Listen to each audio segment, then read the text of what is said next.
Cat's Cradle, Section 2, Lens Gender. Section 2 begins with Jonah stopping by Jack's hobby shop where Frank Honecker worked at before he died.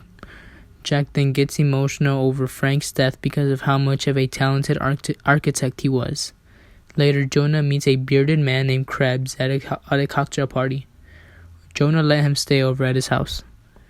And we later found out that Krebs, the random dude that Jonah let stay over at his apartment, trashed the place. Vonnegut reminds us that you should never let a random stranger you meet at a cocktail party stay at your house unattended.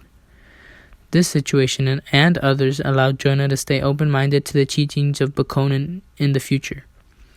Krebs never came up in the book again, but I guess he served a purpose after all. The plot jumps to Jonah discovering information to locate where Frank Honecker was from an article in the Sunday Times. But what really caught his eye was Mona Munzano, who was from the island of San Lorenzo, who he fell in love with based off of her appearance.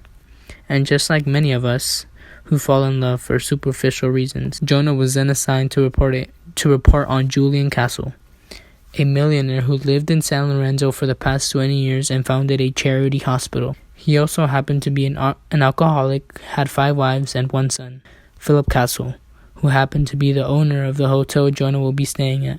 On a plane to get there, Jonah met H. Lowe Crosby, a bicycle maker who was going to start up his own bicycle brand, and his wife Hazel, who is also from Jonah's birthplace and forced Jonah to call her mom. Jonah gets his hands on the book Philip Castle wrote about Bakoninism. It turns out Bakoninism is based off a guy and his beliefs whose original name was Lionel Boyd Johnson. He and a man named Earl McKeeby washed up on the island of San Lorenzo. Jonah also meets Newt and Angela Honecker on the plane, and they tell him about their father and family.